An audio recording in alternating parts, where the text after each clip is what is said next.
Bruxelles, 1990. Un meurtre mystérieux a lieu. Il existe un scénario possible. Une équipe d'agents secrets s'est rapprochée de sa cible, l'un des experts en armement de Saddam Hussein, Gerald Bull. Dans ce type d'opération, les agents choisissent d'abord l'endroit idéal pour un assassinat, puis la meilleure façon de le faire. Ensuite, ils surveillent la cible de près et s'assurent de pouvoir facilement prendre la fuite. Voici les principaux suspects de ce meurtre de haut vol. Le Mossad, la CIA et le MI6. Ils voulaient tous sa peau, ne reste plus qu'à savoir qui serait le premier. Aujourd'hui, et pour la première fois, d'anciens agents du Mossad et de la CIA examinent la tactique et la technologie utilisée au cours de cet assassinat. C'est une technique d'assassinat rapide et sans douleur. Leur mission, faire la lumière sur un mystère resté irrésolu jusqu'à aujourd'hui. Qui a tué Gerald Bull?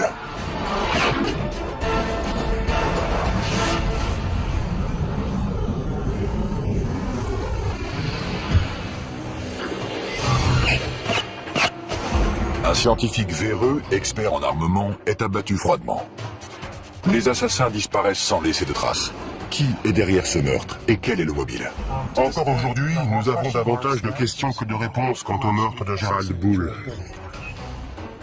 20 ans après les faits, une équipe d'ex-agents secrets israéliens et américains sort de l'ombre pour analyser ce crime et nous révéler un univers inconnu. Il y a une excellente scène du film La mémoire dans la peau, où le supérieur de Jason Bourne lui dit qu'il n'est pas simplement payé pour assassiner des gens, mais pour les assassiner et faire croire que quelqu'un d'autre est responsable. Ça fait partie du métier. C'est un univers de surveillance, de trahison et d'habileté technologique.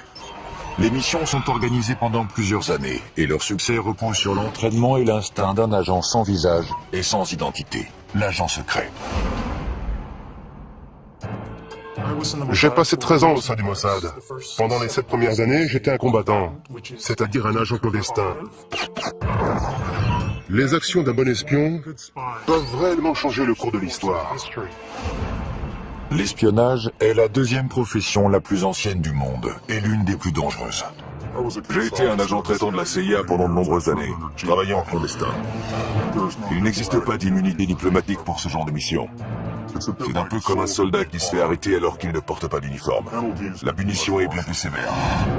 Il existe une trace de ces dangers. 102 étoiles gravées sur le mur commémoratif du siège de la CIA à Langley. Chacune d'entre elles représente un agent qui a sacrifié sa vie. Le véritable risque d'un agent clandestin est d'être découvert. À terre! Plus vite! Ça peut devenir moche. Le risque est important et impossible à éviter. Les espions risquent leur vie chaque fois qu'ils entrent en territoire ennemi. Mais il existe une mission en particulier qui est bien plus dangereuse que les autres. Il s'agit de l'opération clandestine et mortelle appelée liquidation. Les opérations clandestines de liquidation sont très rares. Au cours d'une de ces opérations, dont la cible était un leader terroriste, j'ai été chargé de poser un engin explosif sur le ferry dans lequel il voyageait. Je ne sais pas comment l'opération s'est terminée, on m'a juste dit qu'elle avait réussi, et c'est tout ce que j'avais besoin de savoir. Ce sont des gens qui ont du sang sur les mains et qui ont tué d'innocentes victimes. La seule façon de les empêcher de mener à bien leur prochain attentat, c'est de les éliminer. Les services d'espionnage s'intéressent aux terroristes depuis des décennies. Mais ce ne sont pas les seuls à figurer sur leur liste des cibles à liquider. Les autres personnages qui les intéressent sont les trafiquants et les fabricants d'armes, qui ne sont pas rattachés à une organisation. À la fin des années 80, un homme attire l'attention de tout le monde. Le scientifique canadien spécialiste en armement, Gerald Bull. Gerald Bull avait été approché par plusieurs services de renseignement, parmi eux ceux du Canada et des États-Unis. Il voulait travailler avec les deux. Avant 1980, le scientifique a travaillé pour les deux gouvernements. Il rêve de créer un super canon capable de lancer un satellite en orbite. Son travail était dédié à l'amélioration des canons pour pouvoir tirer à très grande distance. Mais d'anciens agents affirment que ce génie de la science possédait un côté plus sombre. Les scientifiques qui inventent des armes sont en premier lieu fidèles à la science. Ils ne se considèrent pas comme des fabricants d'armes capables de massacrer des millions de personnes. C'est comme l'homme qui organisait les horaires des trains à destination des camps de concentration. Il pensait n'être qu'un employé des chemins de fer. Il ne se considérait pas comme un meurtrier de masse. Il est intéressant de savoir que Gerald Bull était l'une des 3 seules personnes de toute l'histoire des États-Unis à avoir obtenu la nationalité américaine grâce à une loi du Congrès. C'est assez ironique, puisqu'en réalité, Gerald Bull se moquait parfaitement d'avoir ou non la nationalité américaine. Il ne s'intéressait qu'à sa technologie et à ceux à qui il pouvait la vendre. Peu lui importait le passeport qu'il avait en poche. Il avait de nombreux ennemis car il travaillait pour plusieurs États voyous. Il était impliqué dans diverses transactions avec de l'argent sale et il se mettait donc en danger sur 2 fronts différents. En 1980, Gerald Bull enfreint les lois américaines sur l'armement et il est accusé de trafic d'armes avec l'Afrique du Sud. Il est condamné à 6 mois d'emprisonnement dans une prison fédérale. Gerald Bull était à 2 doigts de mettre au point un système balistique qui aurait pu nous protéger de tous nos ennemis pendant très longtemps. Je ne sais pas ce qui s'est passé quand il a rompu avec la CIA, mais à l'époque, c'était une star. Quand Bull ressort de prison, il n'a plus de patrie. Il projette de construire son super canon et de le vendre au plus offrant. Il a de nombreux clients potentiels. La Chine, l'Iran et un peu plus tard, l'Irak. Le gouvernement irakien a adoré son idée et s'est mis à la financer. L'Irak fait venir Gerald Bull à Bagdad, où il commence à travailler sur une arme secrète surpuissante dont le nom de code est Projet Babylone. Le projet Babylone était un canon gigantesque et très puissant, capable de lancer un obus de la taille d'une voiture à une distance d'environ 1000 km. Si le rêve de Gerald Bull devient réalité, Saddam Hussein gagnera une arme capable de semer le chaos au Moyen-Orient. Bien évidemment, un tel projet ne passe pas inaperçu des services secrets du monde entier.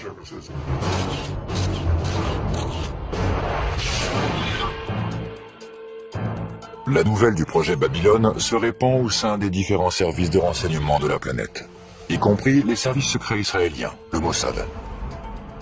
L'Irak avait déjà menacé plusieurs fois d'entrer en guerre contre Israël. Le Mossad dédiait par conséquent énormément de temps et d'argent au recrutement d'officiers supérieurs de l'armée, de scientifiques et de membres du parti basse. Il envoyait également des agents sur place pour obtenir des informations pratiques. Si le Mossad prend quelqu'un pour cible, ce n'est qu'une question de temps avant que cette personne soit amenée devant la justice.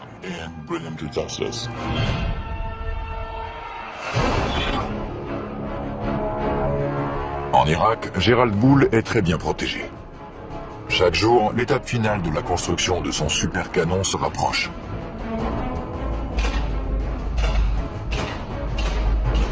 Le Moyen-Orient est une véritable poudrière, et Gerald Bull est sur le point d'y mettre le feu.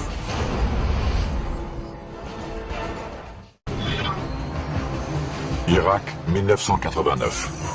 Le scientifique Gerald Bull, spécialiste en armement, travaille d'arrache-pied à son chef-d'œuvre, un super canon de 156 mètres de long, capable de semer le chaos au Moyen-Orient. Il s'est mis à travailler au service de Saddam Hussein, qui a déjà plusieurs armes de destruction massive et qui finance la fabrication de son canon. Cette arme aurait fourni une meilleure précision aux munitions. Bull était en train de rendre l'armée irakienne plus puissante. Nous ne disposions que de très peu de renseignements sur l'avancée des travaux sur ce super canon.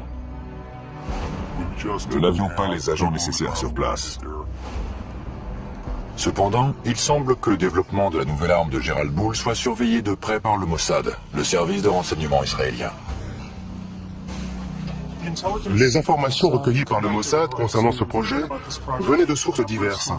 Certains renseignements étaient d'origine humaine et venaient de personnes haut placées dans le régime irakien qui avaient été recrutés et fournissaient des informations à des agents traitants du Mossad. Ce n'est plus le cas aujourd'hui avec les terroristes actuels, mais à l'époque, les Irakiens étaient encore sensibles aux méthodes de recrutement traditionnelles qui sont utilisées depuis que l'espionnage existe.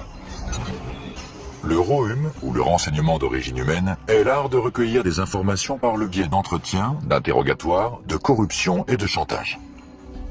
Si vous révélez des informations secrètes, nous mettons ces informations sous surveillance et en échange, vous recevez une somme d'argent considérable, à la condition que vous fournissiez un produit de grande valeur. Pour les agents clandestins en Irak, le prix à payer peut être très élevé. Lorsque les agents du Mossad opèrent au sein des pays cibles, ils prennent le risque d'être torturés, exécutés ou emprisonnés. Il est très peu probable qu'ils revoient la lumière du jour une fois découverts. Le pire cauchemar des espions, c'est un séjour dans la chambre des horreurs, où l'on procède à l'arrachage des ongles. Il faut éviter cet endroit à tout prix. Car c'est là qu'on vous arrache les ongles. Vous êtes complètement épuisé et on vous attaque de toutes les façons. Vous subissez une torture psychologique. On essaie de vous humilier et surtout de vous faire craquer. Mais bien sûr, certains d'entre nous possèdent une force qui leur permet de résister. Pour éviter la chambre des horreurs, un espion doit toujours avoir des yeux derrière la tête, même s'il ne quitte jamais sa cible du regard. Lorsqu'on met en place une opération de surveillance, il ne faut jamais oublier que l'ennemi va utiliser des techniques de contre-surveillance. Prendre des photos d'un sujet est un acte agressif qui éveille les soupçons. Une grande partie de notre information est dédiée à la photographie clandestine. Et c'est l'un des éléments essentiels du métier que tout espion se doit de maîtriser.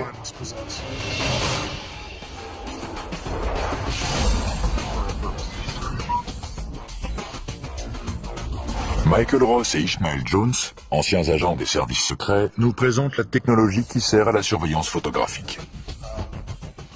Ceci est un étui à lunettes. C'est un appareil photographique très ingénieux. Il y a un trou, et lorsqu'on l'ouvre, on découvre un appareil photo à l'intérieur qu'on peut relever. On peut le poser sur une table, prendre quelques photos, sortir ses lunettes, et les nettoyer, puis les ranger et refermer l'étui. Mais en réalité, c'est un équipement d'espion. Si quelqu'un ouvre cet étui, il comprend tout de suite que son propriétaire est dans l'espionnage. Mais moi, ce que j'utiliserais, c'est quelque chose de plus grand et de plus simple, un objet commun. C'est un appareil photo comme les touristes en utilisent partout dans le monde. Je le mets dans un sac. Il y a un filet à mailles. Cela me permet de me rapprocher de la cible et de prendre des photos. J'utilise également une télécommande pour ne pas avoir besoin de toucher l'appareil. Je n'ai qu'à viser et appuyer. La surveillance d'un site à haute sécurité, comme celui de la fabrication d'armes du projet Babylone, est très risquée. La capture des agents aboutit à leur torture, ou pire encore.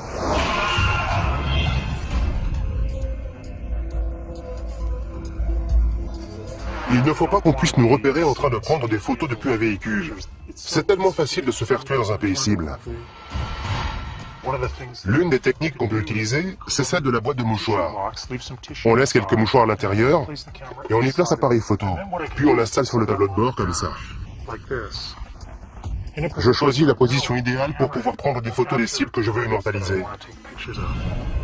Et voilà, je suis juste assis dans ma camionnette, les mains sur le volant. Je n'utilise même pas l'appareil. Jabal Amrin en Irak, 1989.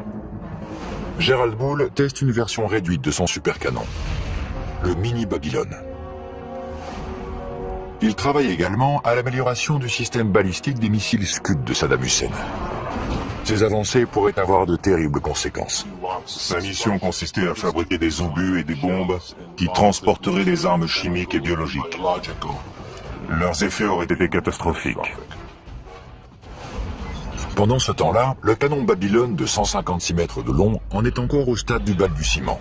Le nom de code du projet est PC2, pour complexe chimique numéro 2. Des tuyaux en acier parviennent d'Europe en Irak pour un soi-disant projet pétrochimique. Mais ils serviront à construire le canon du véritable Babylone. Au cas où Israël considérait ce super canon comme une menace potentielle, l'une des solutions consisterait à bombarder le site. Mais la géopolitique de la région rend cette option extrêmement risquée. Envoyer l'armée de l'air israélienne dans l'espace aérien des pays voisins qui faciliterait un bombardement est très difficile et très compliqué. Ce n'est pas une action qu'Israël peut mener sur un coup de tête. Habile, impitoyable et mortel. La réputation d'assassin de personnages importants du Mossad est légendaire. C'est une guerre dans l'ombre, et parfois, en temps de guerre, il faut faire preuve de violence pour pouvoir détruire l'ennemi. Le Mossad encourage cette réputation, car il pense qu'elle effraie ses ennemis et qu'ils hésiteront donc à attaquer. Gérald Boul et son canon surpuissant, financé par Saddam Hussein, représentent une menace potentielle aux yeux d'Israël. Le projet attire maintenant l'attention des services secrets du monde entier. Il venait en aide à l'Irak, et il savait pertinemment que ce pays était devenu l'ennemi des États-Unis. Le projet d'armes secrètes de Gérald Boul implique toute la planète. Des éléments essentiels à sa construction ont été fabriqués dans plusieurs pays différents. Gérald Boul effectue plusieurs allers-retours entre Bruxelles et le Moyen-Orient, et il reste quasiment intouchable lorsqu'il est en Irak. La logistique d'un assassinat, alors qu'il est sous la protection du régime irakien, est beaucoup trop compliquée. Il s'agit d'une opération d'une envergure trop importante pour être menée à bien. L'un des scénarios envisagés est d'attirer le scientifique hors d'Irak, en le faisant venir à Bruxelles à l'aide d'une tactique très utilisée. Flatter l'ego de la cible. Une fausse conférence a été annoncée, et il était invité à intervenir et à prononcer le discours liminaire de cet événement fictif. Les services de renseignement ont les moyens d'organiser une conférence, de faire venir des participants, financer l'événement, et inviter la cible à y participer en flattant sa vanité. On lui dit « Nous savons que vous êtes le plus grand spécialiste en canon du monde, et nous aimerions que vous participiez. » Selon Yuval Aviv, ceux qui essaient de piéger Gérald Boul l'ont alléché davantage en utilisant un pot de miel. Le pot de miel est un terme qui remonte à l'époque de la guerre froide. Le pot de miel, c'est une femme qui était probablement chargée de l'attirer hors d'Irak jusqu'en Europe. Il s'agissait certainement d'une jeune journaliste. Dans le cas de Gérald Boul, je ne suis pas certain qu'il y eut un pot de miel. Je pense qu'il voyageait régulièrement en Europe, puisque c'est là qu'il conduisait ses affaires. C'était beaucoup plus simple d'attendre qu'il revienne en Europe et le cibler ensuite.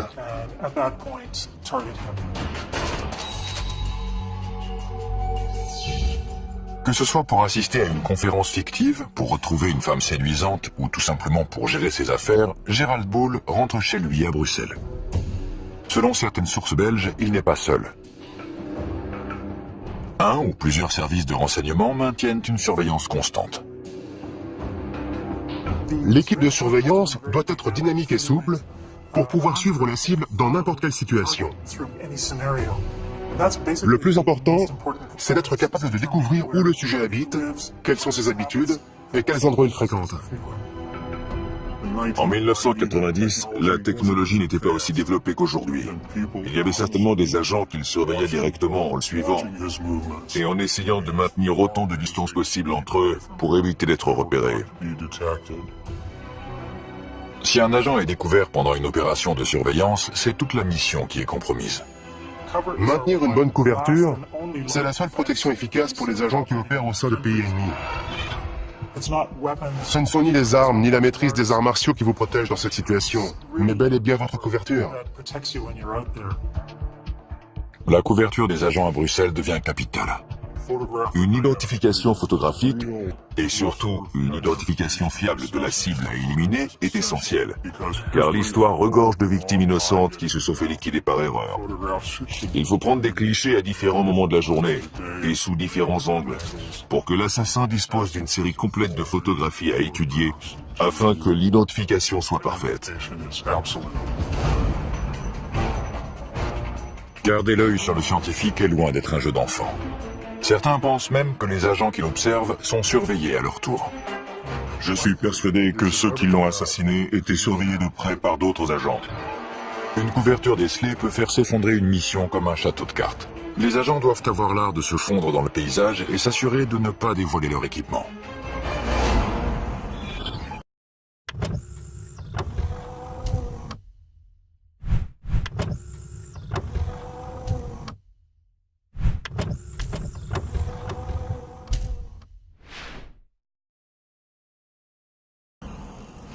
Celui-ci peut se transformer en... Michael Ross, ancien agent du Mossad, et Ishmael Jones, ancien agent de la CIA, nous expliquent les dangers de l'utilisation de matériel d'espionnage. Que se passe-t-il si vous êtes découvert avec cet équipement? Si vous avez en votre possession ce type de matériel pendant un interrogatoire, on vous envoie immédiatement à la chambre des horreurs. C'est la preuve que vous êtes un espion. Si vous utilisez ce type d'objet, c'est que votre quartier général vous a confié une mission d'espionnage et les raisons pour lesquelles vous pourriez avoir besoin d'un tel équipement sont plus qu'évidentes. C'est ça qui me plaît dans cet objet. Il est ce qu'il est. Il n'est pas camouflé. Il ne reste plus qu'à sortir l'antenne, relever les sécurités, et une fois la lumière allumée, si j'appuie sur ce bouton, Boum. quelque chose va exploser quelque part. D'un autre côté, il existe ces appareils de communication qui sont très intéressants et de très bonne qualité. Si on ouvre cet étui à cigarette, on découvre l'appareil qui permet de communiquer. C'est formidable. Plusieurs de ces objets servent à communiquer. Ceci est en réalité l'ancêtre du téléphone portable. Ce côté devient un micro une fois retourné et mis en contact avec l'intérieur. On sort l'antenne et on peut communiquer. Mais le problème, comme souvent, c'est que même refermé, on peut voir que ce n'est pas un simple stylo, mais qu'il s'agit d'un appareil de communication. J'imagine déjà les interrogateurs en train de démonter. Ouais. Et de disposer toutes les pièces sur une table. La première chose qu'ils font une fois qu'ils vous ont attaché à une chaise, c'est de fouiller tous vos vêtements et vos affaires et de démonter tout ce qu'ils trouvent. On peut inventer des cachettes très ingénieuses, mais ils les découvrent toujours très rapidement. Règle numéro 1 de l'espionnage, ne pas être pris. Règle numéro 2, le moindre petit détail peut signer votre arrêt de mort. La préparation des agents du Mossad est un rituel consistant à passer soigneusement en revue chaque objet, chaque vêtement et chaque accessoire qu'ils vont emmener. On peut monter une opération gigantesque, mais si un de nos vêtements porte une étiquette fabriquée en Israël, tout s'effondre comme un château de cartes.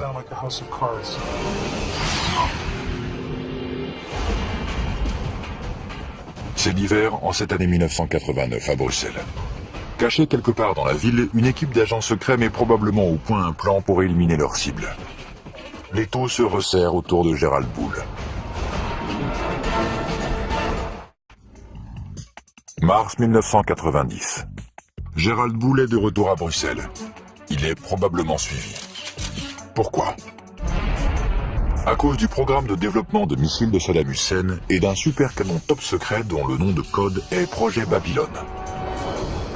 Il s'agit d'une arme dont la portée devrait atteindre 1000 km.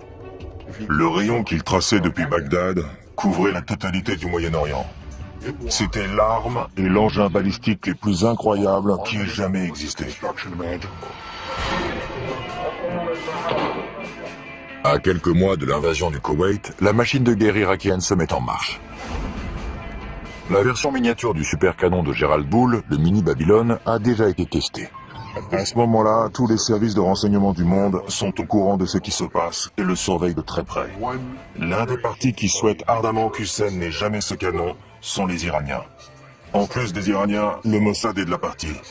La CIA également, puisqu'elle sait exactement de quoi Gérald Bull est capable. Il a travaillé pour eux auparavant. Une série d'avertissements tente de convaincre le scientifique de cesser immédiatement son travail sur le projet Babylone. Gérald Bull pense que des cambrioleurs se sont introduits plusieurs fois chez lui. Ces cambriolages envoient un message très clair. Laissez tomber le projet Babylone, sinon... Un autre scénario possible est une tentative audacieuse de la part des agents secrets pour garder un œil sur les communications de Gérald Bull, en utilisant le ROM, ou renseignement d'origine électromagnétique. Il s'agit de l'interception de tout type de communication utilisant les ondes. Les conversations téléphoniques, les fax ou les téléx. En résumé, tout ce qui peut être envoyé électroniquement est la cible du ROM. La CIA utilise depuis très longtemps ce type d'opération technique, qui consiste à installer des micros, des dispositifs d'écoute et de surveillance d'appels téléphoniques.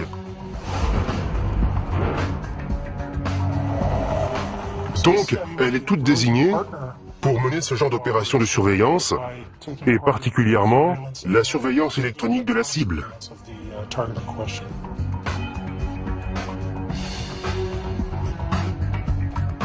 L'écoute électronique est une compétence qui s'acquiert après des années de formation. L'ancien agent de la CIA Ishmael Jones nous dévoile l'univers des micros et des transmetteurs cachés. Ces appareils de surveillance électronique permettent d'en apprendre davantage sur les cibles. On a placé des dispositifs datant de la guerre froide dans certains objets de cette pièce. Dans ce téléphone, par exemple. Voici l'appareil d'écoute. Il n'espionne pas la ligne téléphonique, mais écoute les bruits de la pièce en général, et bien entendu les conversations téléphoniques également. En voici un autre installé sous le siège d'une chaise de bureau standard. Cette partie doit ensuite être recouverte de bois ou de tissu pour ne plus être visible.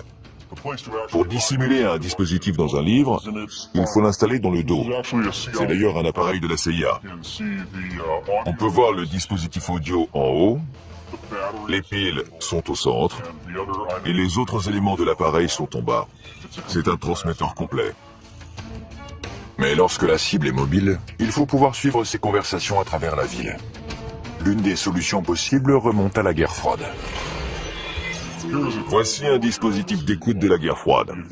L'avancée de cette technologie, c'est que les conversations de la cible peuvent être entendues, peu importe où elles se trouvent, tant qu'elle porte ce manteau. L'inconvénient de cet appareil, c'est qu'il se remarque facilement. Il ne ressemble pas à un bouton normal. La cible peut s'en rendre compte et elle redoublerait alors de méfiance. Entrer par effraction dans l'appartement d'une cible importante comme Gerald Bull peut compromettre l'opération tout entière. On va devoir entrer par effraction, ou si possible avoir un rendez-vous sous de faux prétextes. Il faut alors réfléchir très vite à l'endroit où placer le micro. Le mieux est de disposer d'un mur commun tout à côté de la cible. On peut percer un trou dans le mur et y installer un dispositif audio ou vidéo. C'est une technique beaucoup plus intéressante. C'est plus simple d'avoir un appartement à soi pour y travailler. À Bruxelles, Gerald Bull est surveillé de près par une organisation sans visage et sans nom. Il reçoit un ultime avertissement. Cessez votre travail sur le projet Babylone. Mais il choisit d'ignorer la menace. La mission qui tente d'éviter la construction du supercanon de Saddam Hussein passe à la vitesse supérieure. La technique la plus simple pour stopper cette opération est d'éliminer Bull himself.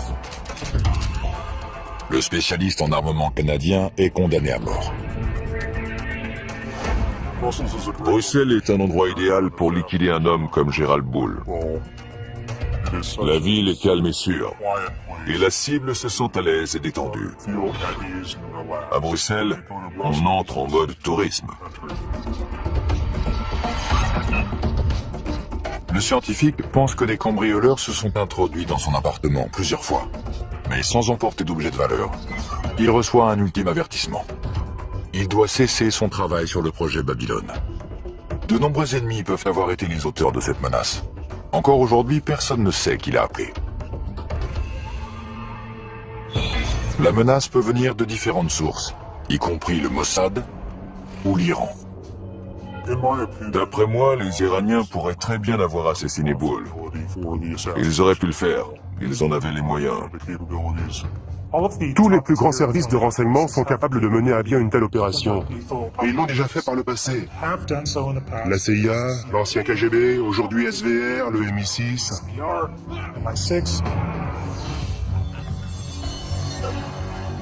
Qui était capable d'assassiner Gerald Bull? Tout d'abord le Mossad, puis le MI6. Les services secrets britanniques, le MI6, auraient utilisé des membres des forces spéciales, le SAS, pour retrouver des agents d'Al-Qaïda. Leur devise est « Qui ose gagne ». Ils sont très efficaces et professionnels. Ils utilisent certaines des techniques et certains équipements que les Israéliens et le KGB emploient. Ils font sans aucun doute partie des meilleurs. Le Mossad possède sa propre branche de liquidation, le Kidon. Le mot Kidon peut signifier, selon le contexte, javelot ou baïonnette. C'est une sous-division du Mossad chargée de la surveillance de cibles terroristes et d'opérations clandestines d'assassinat. Si cela s'avère nécessaire. Si le Kidon n'est pas près vous, ils vont vous avoir. Il n'y a aucun endroit sur Terre où leur échapper. Vos jours sont comptés.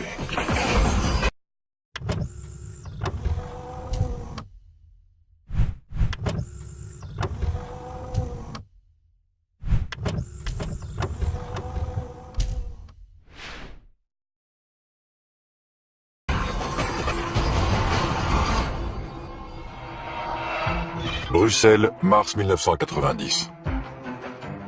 Le refuge est un élément déterminant dans une mission d'espionnage. L'attente dans un refuge avant le début de la mission, c'est un moment extrêmement stressant. Chaque fois qu'on entend une sirène dehors, on pense que c'est pour soi. Les refuges des espions sont un peu comme des ports en pleine tempête. Ce sont des appartements loués sous de faux noms, avec des informations différentes. Tous les services secrets les utilisent pour se protéger du monde extérieur. Ce sont des endroits où les agents peuvent se réunir, étudier les plans, analyser les opérations et en discuter, faire des débriefings.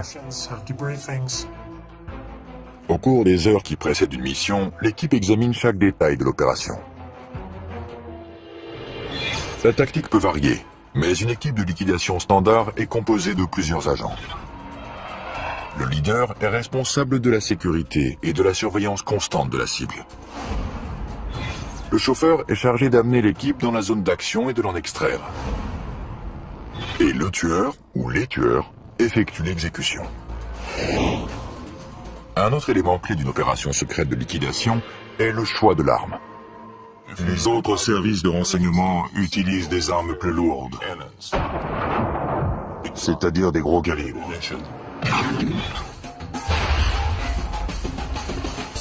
Mais le Mossad a décidé que la précision est prioritaire.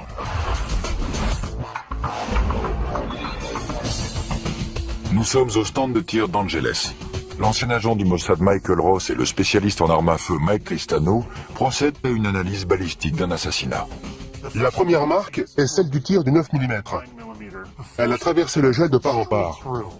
Ce type d'arme laisse de sacrés dégâts, sans parler de risquer de tuer un passant innocent qui se tient derrière.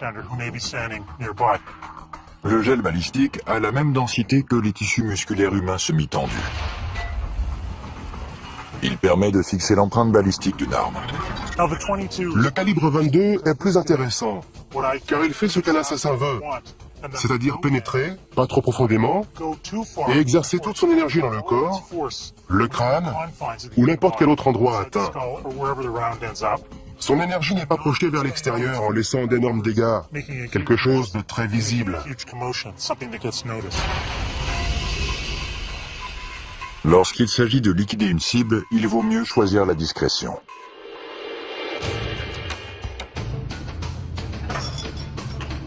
Un autre problème que peut rencontrer une équipe d'agents opérant à l'étranger est le transport d'armes vers un autre pays. En Europe, on peut facilement se procurer une arme sportive, même si la loi sur la possession d'armes est très stricte. On retire le canon. Il faut ensuite le scier à cet endroit et le remplacer par la suite. Car sur ce type d'arme, la chambre est située dans cette partie du canon. On retire aussi le magasin et on obtient une arme qui se rapproche d'un pistolet. Une fois les pièces les plus petites et les plus discrètes assemblées à nouveau, on obtient une arme de petite taille, idéale pour une exécution et similaire à celle que le Mossad utilise. Le résultat est un semi-automatique de calibre 22 à 7 coups et sur lequel on peut visser un silencieux. D'autres agents suggèrent que la valise diplomatique est un autre moyen efficace d'introduire clandestinement une arme dans un autre pays. Les valises diplomatiques sont indispensables aux services secrets, car elles permettent de transporter d'un pays à l'autre différents objets, allant d'images satellites à des armes si nécessaire. C'est une méthode sûre et efficace qui permet de déplacer des objets importants et de déjouer le contre-espionnage. L'arme, les agents et le plan sont prêts. L'équipe de liquidation d'origine inconnue se poste à proximité de l'appartement de Gerald Bull. Mais il reste encore un problème. Les autres services de renseignement qui pourraient surveiller la cible doivent être éloignés, mais sans recourir à la violence. On n'a pas un permis de tuer, comme James Bond, qui autorise à décider soi-même qui on peut liquider. On est uniquement autorisé à éliminer la cible identifiée au cours de la mission. Impossible d'ajouter quelqu'un d'autre à la liste. On ne peut pas tuer n'importe qui. Hors de question.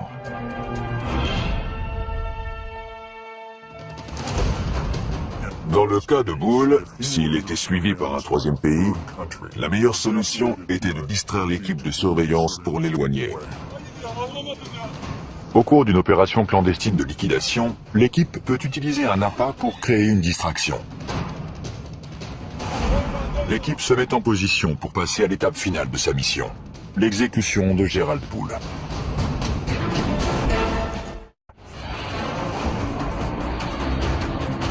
À la veille de la guerre du Golfe, Saddam Hussein a rassemblé un arsenal d'armes de longue portée. Le scientifique expert en armement Gerald Bull est l'un des fers de lance de cette initiative. L'étau se resserre, alors qu'un service de renseignement dont l'identité demeure inconnue le prend pour cible. Il compte l'éliminer avant que son arme détruise l'équilibre précaire du Moyen-Orient. Bruxelles, 22 mars 1990. Une équipe d'agents secrets est en position aux abords de l'appartement de Gerald Bull. Toute la mission et ses mois de préparation dépendent de ce moment précis. S'il s'agissait d'une opération du Mossad, alors les agents devaient être à leur poste pour communiquer les informations et les mouvements de la cible. Si on suit ce scénario, c'est ensuite au tueur désigné, une fois l'identité de la cible confirmée, d'entrer en action. Le tueur doit rester concentré sur la cible et son second se charge de sa sécurité et d'empêcher toute intervention extérieure. Le leader de l'équipe déployée est responsable de leur sécurité lors de l'extraction. Au dernier moment, lorsque tout est en place et que tout le monde est prêt, l'équipe entre en action et procède à l'exécution.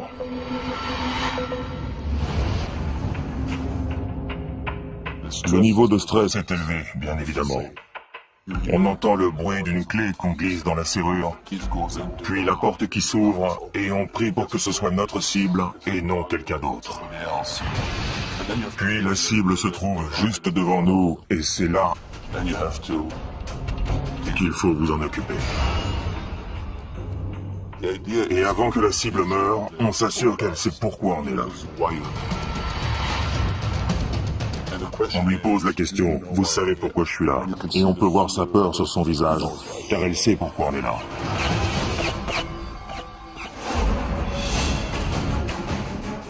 Une fois que c'est fait, tout le reste de votre équipe est en mode « Comment fuir ?»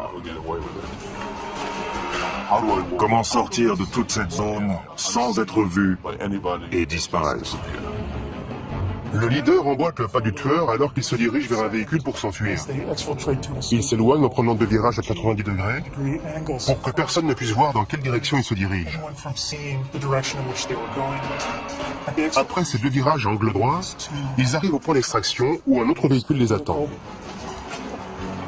L'équipe s'éloigne pour disparaître à tout jamais. Il n'y a aucun témoin. Gerald Bull a été abattu de plusieurs balles. Et personne n'a rien entendu. Le tueur a utilisé un modérateur de son, plus communément appelé silencieux. Il s'agit d'un dispositif essentiel à une liquidation rapprochée. De retour au stand de tir d'Angeles, Michael Ross et l'expert en armes à feu Mike Tristano nous exposent la science du silence. Voici un 9 mm non muni d'un silencieux.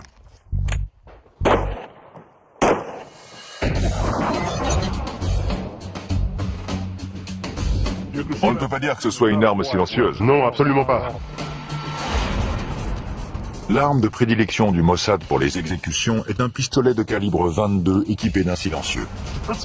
Le principe d'un modérateur ou silencieux est assez simple. On le place sur la bouche du canon d'une arme à feu.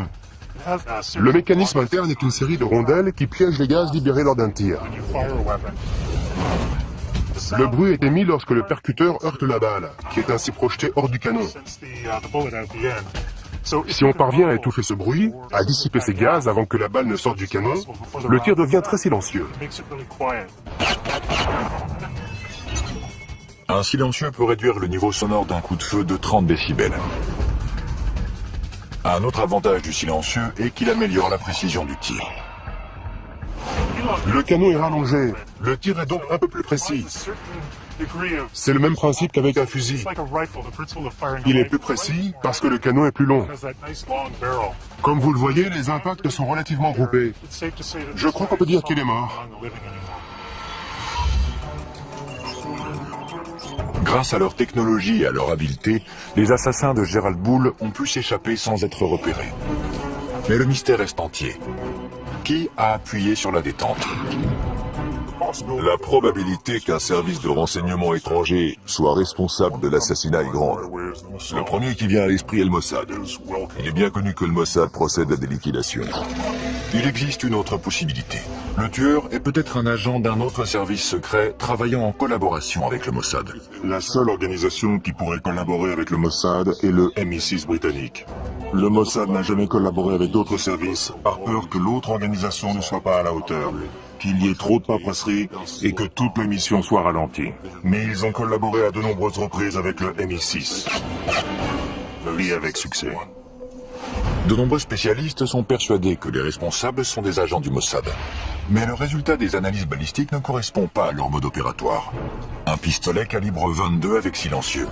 L'élément intéressant dans cette affaire est que Gerald Bull a été assassiné avec une arme de gros calibre. La scène a donc dû être très sanglante et je pense que cela indique que le tueur n'était pas un professionnel. Mais il existe bien entendu la possibilité que les tueurs aient choisi de faire croire que quelqu'un d'autre, nettement moins professionnel, était responsable du meurtre. Un troisième scénario pointe du doigt une autre organisation qui aurait été postée devant l'appartement de Gerald Bull avant l'assassinat. Les Iraniens. Les Iraniens figurent en bonne place sur la liste des suspects potentiels, au vu du simple fait que toute arme développée par l'Irak pourrait être utilisée contre eux. L'Iran a des agents, mais ceux-ci ne maîtrisent pas la sophistication déployée dans cette liquidation. La CIA est un autre suspect potentiel de l'assassinat de Gerald Bull. Gerald Bull constituait une menace suprême. Et je pense que l'agence aurait fait appel à un allié qui utilisait des méthodes de liquidation.